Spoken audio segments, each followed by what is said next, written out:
this, and this will be my actual, I guess, video about WrestleMania 27's main event.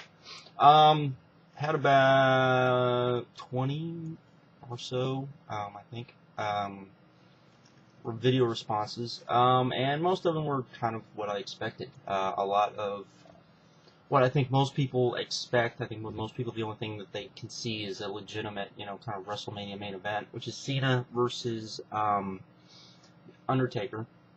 It's really the only big match the WWE has left, and I agree. I think that that's pretty much it. I mean, they could maybe build up something. They may be able to build up something better, and of course we have the whole, it's apparently they want to revolve it around some sort of WCW thing, but at the moment that just doesn't seem to be where it'll be. So, kind of where do we go from here type of thing. I don't know, because I just don't see anything else, for what I see what they're going to do for WrestleMania. I mean, there's the rumor that we're going to get Undertaker and Barrett. I'm not too big on that match. I guess you got to give Undertaker something to do if he's going to do something. But I mean, that's not a good match. But on the other hand, for Cena, it looks like we might get Cena and Punk. And if we get Cena and Punk, which looks like we might get, I think they kind of tested it out on Raw just to see kind of, what the reaction would kind of be. We didn't get the full match. We still got a run-in, which I think most people thought we were going to get something funky anyways.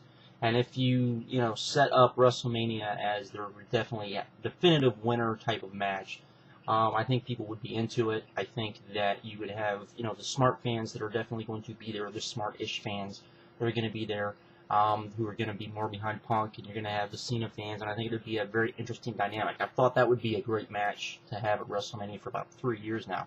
And so, while I would love to see that match, I just don't see that as a match that, given what else is left at WrestleMania, kind of where you're going to go. I mean, we're definitely probably going to get Triple H and Sheamus, which I already saw that once. The wrong guy went over.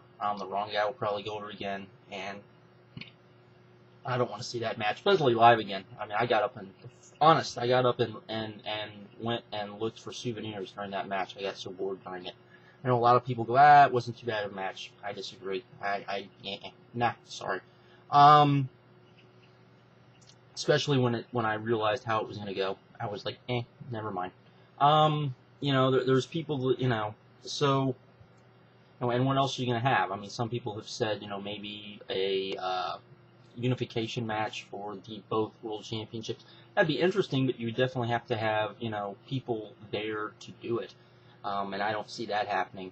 So I don't see a big draw. They're definitely going to have to rely on some outside person to be the big draw for WrestleMania. So don't know what that's going to be, but it's kind of sad, and I think it shows they've done a very poor job of building up guys. I mean, I think Barrett Undertaker next year, that could be an awesome match. I think that would be a match that people probably be willing to watch. But I don't think Barrett's quite there yet.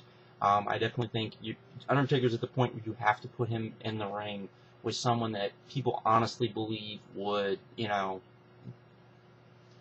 he could beat. Now, it could be one of two guys right now. You're talking Triple H, who's definitely going to take on Sheamus, and you have John Cena. So, it's kind of where it goes from there. And that leads, of course, to the Royal Rumble, which is this weekend. And kind of my thoughts, I haven't talked about it, the fact they went to 40 guys. And honestly, to me, that's just, the 40 guys thing is just the fact that they, it's a cop-out as far as the booking of the Rumble goes. It's, let's throw 40 guys out there. Let's do, a minute to a minute 30 as far as guys coming out to stretch out the time, to keep people interested, instead of actually booking the Rumble where, fans will be interested throughout, and people will, be like, okay, who's, and hopefully people will be interested in the people in the Rumble.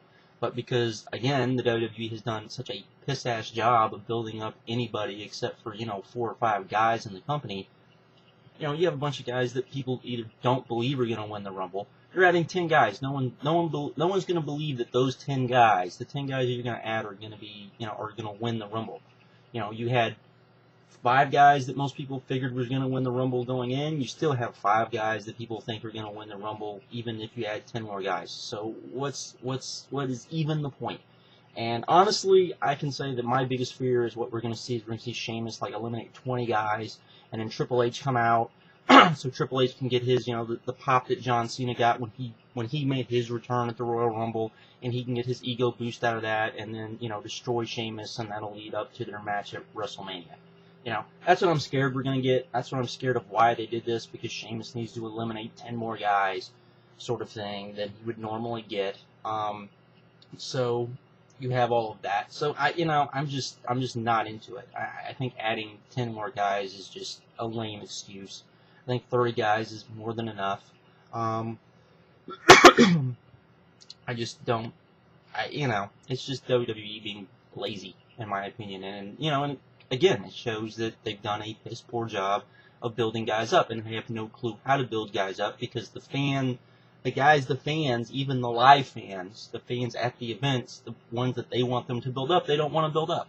They don't believe in, they're like, oh, those guys aren't, even though they're over. It's like, do you listen to your audience? Do you listen to the people at the events? Do you listen to who they're popping for? Apparently you don't.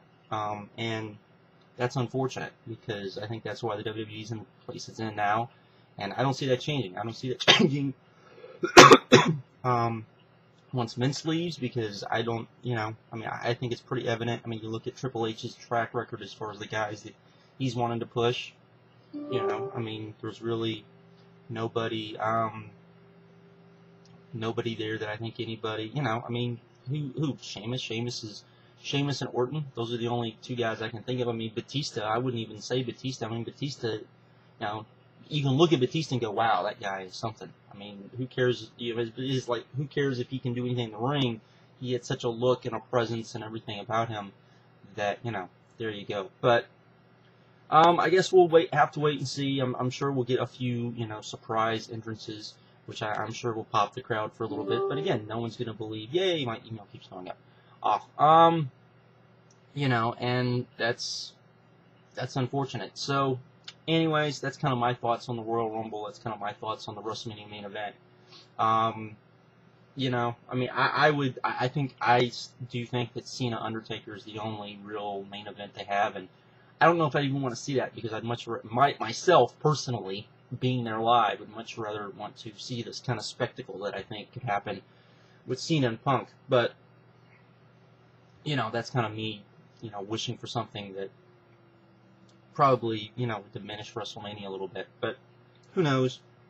Hopefully they have something better planned, because really right now, there's nothing that I can see for WrestleMania that just lights on fire. I'm definitely looking more forward to the ROH shows myself, which are going to be live on pay-per-view this year, or iPay-per-view this year, which that should be interesting to see. But anyways, with that, I'm out. I will see you guys, I guess, sometime around Sunday. So anyways, later.